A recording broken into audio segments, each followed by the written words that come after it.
နောက်ကလိုက်ပါလာတဲ့ဝိညာဉ်ရဲ့မှတ်ဉာဏ်များဒီမွန်စလီယာမန်က chapter 184ပထမဆုံးစာမျက်နှာမှာတော့အပြစ်ခံလိုက်ရတဲ့တားရဲဆိုတဲ့စာတမ်းကိုမြင်တွေ့ရမှာဖြစ်ပြီးတော့ခိုကူရှိဘူးရဲ့စိတ်ထဲမှာလည်းဒါဘာတွေလဲဟဆိုပြီးတော့ပြောနေကသူ့ရဲ့လက်ဖြံရိုးပခုံးလက်မောင်းစသည့်နေရာတွေမှာလည်းကြည်စံပေါက်များကိုမြင်တွေ့ရမှာဖြစ်ပြီးတော့ငါအဲ့ဒီကြည်စံကိုဓာတ်နဲ့ပြန်ကားရတာသိကြပါတယ်မသိရင်အသက်ဝင်နေတဲ့အတိုင်းပဲအနောက်ပြန်ရစ်ပြီးတော့ငါရဲ့ခန္ဓာကိုယ်ထဲကိုတိုးဝင်သွားတယ်လို့ပြောကကြည်စံကလည်းလာရလန်းချောင်းကိုဖြောင်းနေပြီးတော့ခိုကူရှိဘူးကလည်းဂိမ်းရံကိုလှည့်ကြည့်လိုက်ခါဂိမ်းရံရဲ့မျက်လုံးနဲ့မျက်နှာမှာတော့စူးစူးရဲရဲနဲ့တတ်တော့ဖြတ်တော့မဲ့ပုံစံမျိုးဖြစ်နေပြီးတော့တနက်နဲ့တတိချချကိုချိန်ရွယ်ထားပါတယ်ခိုကူရှိဘူးကလည်းဒီကောင်ရောက်လာပြန်ပြီလားပြီးတော့သူ့ရဲ့တနက်ပုံစံကပြောင်းသွားတယ်ဒါကဖြစ်နိုင်လို့လားဆိုပြီးတော့ပြ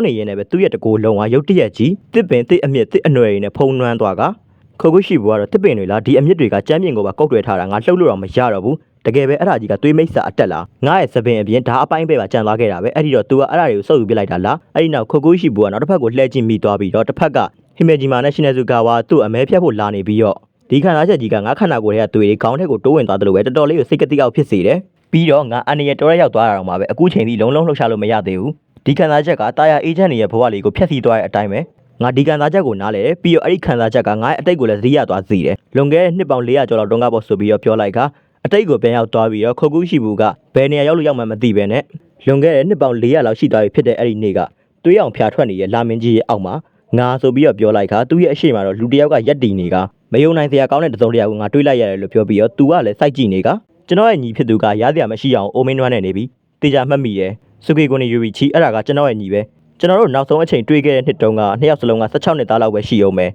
ဒီတော့ယူရီချီကအသက်80ကျော်သွားတဲ့အထိကိုလူသားတစ်ယောက်အနေနဲ့ပဲရှင်တန်နေသေးတာပေါ့မဖြစ်နိုင်တာပြီးတော့မင်းကဘာဖြစ်လို့အခုချိန်အသက်ရှင်နေရသေးရလဲအကုန်လုံးကအသက်25နှစ်မပြည့်ခင်မှာပဲတည်သွားကြပြီမဟုတ်ဘူးလားမင်းကဘလို့လုပ်ပြီးတော့တယောက်တည်းအသက်ရှင်ကြရနေရသေးရလဲလို့မေးလိုက်ခါတစ်ဖက်ကသူ့ရဲ့ညီကတော့မျက်ရည်များစီးကြလာပြီးတော့ကျွန်တော်ရဲ့နှလုံးသားတစ်ခုလုံးစီးညက်ညက်ကြွသွားတယ်လို့ပါပဲအကိုရဲလို့ပြန်ပြောလိုက်ပါတယ်ခိုကူရှိဘူးကတော့ဘာစကားမှမပြောနိုင်တော့ဘဲနဲ့သူ့ရဲ့အတွေးထဲကနေပြီးတော့တန်ဂျီတို့ကမထင်မဲ့ဘဲနဲ့ရုပ်ရည်ကြီးရောက်ရှိလာပြီးတော့မူဆန်ဆွဲကောင်စိတ်ဝင်မလားဆိုပြီးတော့မေးလိုက်ပါတယ်မူဆန်ကတော့တင်းငိမ်စွာနဲ့ပဲဈေးရင်ပြောလို့ဒါပြန်ပြောလိုက်ပြီးတော့တန်ဂျီတို့ကတော့ငါဘာမှမပြောတော့ဘူးမင်းဘာသာမင်းပဲကြည့်လိုက်တော့ဆိုပြီးတော့ Shopping Wish Me Telegram Channel ကိုပြလာကမင်းဘာလို့ကျင်လဲ Weekly Batch လား Diamond နဲ့စလားဒါမှမဟုတ်လို့ရှင်အကောက်ဝယ်မလား Message လုပ်လို့ရတယ်လို့ပြောလိုက်ပါတယ်မူဆန်ကစိတ်ချရလို့လည်းစကားမဆုံးသေးခင်မှာပဲတန်ဂျီတို့ကစိတ်ချရတာကတော့လက်လန်လုံးနဲ့ငါကောင်ရသူ့မှာကအစင်တစိုက်အားပေးတဲ့လူတွေအခိုင်အမာရှိပြီးသားမင်းစိတ်ချပြီးတော့ဝယ်လို့ရတယ်တကယ်လို့ဝယ်ကျင်တယ်ဆိုလို့ရှိရင်တော့ description မှာ link ချထားတယ်မင်းကတကယ်လို့အခုချိန်မှာမွေးနေဆိုလို့ရှိရင်တော့အဲ့ဒီ link ကို join ထားလိုက်အဲ့ဒီနောက်မူဆန်ကဘာကျေးဇူးရှိလို့ join မရမှာလို့ပြန်မေးလိုက်ကတန်ဂျီတို့ကတော့မင်းရဲ့အတန်ပြကြီးနဲ့ရှောက်ပြီးတော့ အောင်မနေစမ်းနဲ့ငါတော့အဲ့ဒီ channel ကို join ပြီးတော့ giveaway ပေးရင်စိတ်နေရနေရကွာဆိုပြီးတော့ပြောလိုက်က တွေးရနေပြီးတော့ကျွန်တော်ရဲ့ညီကအသက်ကြီးလာတဲ့နဲ့အမြန်ရုပ်ရည်ကလည်းအိုမင်းရင်းရော်လာတယ်ပြီးတော့ကျွန်တော်ကိုလည်းဂူးနာတပ်ပုံမျိုးနဲ့ကြည်နေခဲ့တယ်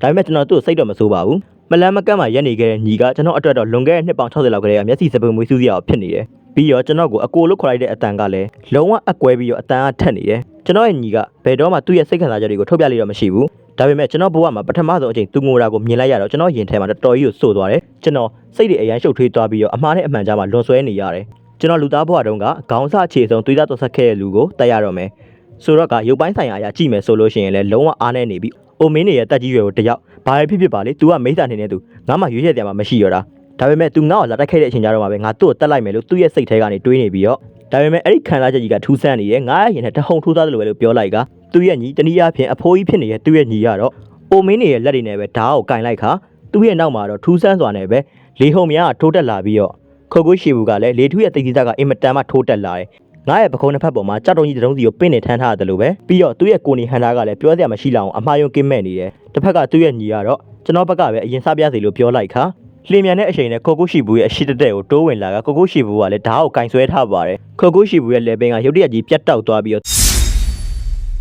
သွေးပေါင်းများစွာလည်းထွက်နေကသူ့ရဲ့ညီကခုတ်ဖြတ်သွားပါတယ်အဲ့ဒီနောက်တော့ तू ကလောင်မြိုက်စွာနဲ့ပဲမင်းကဘာဖြစ်လို့အမြဲတမ်းဒီလိုဖြစ်နေရလဲမင်းကအမြဲတမ်းတစ်ဖက်ကန်းကိုထူးချွန်နေရကြီးပဲအမတ်ထွက်လာခဲ့ပြီးရတော့မှဒီအသက်ဒီရွယ်ဒီတယောက်တည်းရှင်တန်ကြံရင်းနေခဲ့တယ်ဒီလောက်အထိအသက်ကြီးနေရတော့မှပဲတိုက်ပွဲဝင်ပုံစံခွက်တွေကိုထုတ်သုံးနိုင်သေးရဲ့ဒီအသက်ဒီအရွယ်နဲ့တော့မှအင်အားတွေကလှုပ်ရှားမှုနှုန်းတွေကလုံးဝကိုမျိုးနေတဲ့ကောင်းလွန်နေတယ်အတိတ်ကမှတ်ဉာဏ်တွေကလည်းတစားစားပြန်ဝင်လာတယ်လွန်ခဲ့တဲ့16နှစ်ခရေကဘဝင်မကျဖြစ်ခဲ့ရတဲ့နေ့ရက်တွေမင်းနဲ့ငါရင်မောင်တက်လိုက်တိုင်းငါရဲ့ရင်ဘတ်ထဲမှာတဟုန်တိုးလောင်လိုက်လာတယ်လို့ခံစားရတယ်မင်းတယောက်တည်းကပဲကဘာကြီးရဲ့အလင်းရောင်ကဘာကြီးရဲ့မျှော်လင့်ချက်တွေတခုလိုပဲပြီးတော့မင်းရှင်းတန်နေရတဲ့ဘဝကြီးကနဖျားတစ်ပါးလိုပဲလို့ပြောလိုက်ခါမင်းကငါစောက်ရမ်းမုံတယ်ငါမင်းကိုတက်ပစ်ချင်လောက်အောင်ပဲဒါပေမဲ့ तू နောက်တစ်ချက်ရမ်းလိုက်တာနဲ့ငါရဲ့ခေါင်းကပြတ်ထက်သွားမှတော့ငါသိနေတယ်လုံးဝအသေးအကြပဲမှားစရာအကြောင်းမရှိဘူးဒါပေမဲ့သူ့ရဲ့ညီကတော့လက်ထဲကဓာတ်ဆန်းရည်ကိုထုတ်ပြပြီးချင်းမှာပဲတက်တန်ကုန်းလွန်သွားခဲ့တယ်ပုံမှန်အားဖြင့်တော့အဲ့ဒီစွမ်းရည်ကနဖျားတစ်ပါးနဲ့လုံးဝကိုမချမနာပဲပြန်မခုခံနိုင်တဲ့ငါရဲ့ကိုယ်ထဲမှာတော့နာကျင်မှုတွေကမခံမရက်နိုင်အောင်ပဲရစ်ပတ်ခွေနေခဲ့တယ်ဒါပေမဲ့နောက်ထပ်တိုက်ခိုက်မှုတွေရောက်လာတော့မှမဟုတ်ပါဘူးဆိုတဲ့စာတမ်းနဲ့ပဲယူအီချီတို့ကသူ့6ပေါ်မှာရက်နေရင်းနဲ့ပဲလူသဘောတဘာဝအတိုင်းတက်တန်ကုန်းလွန်သိဆုံးသွားပါတော့တယ်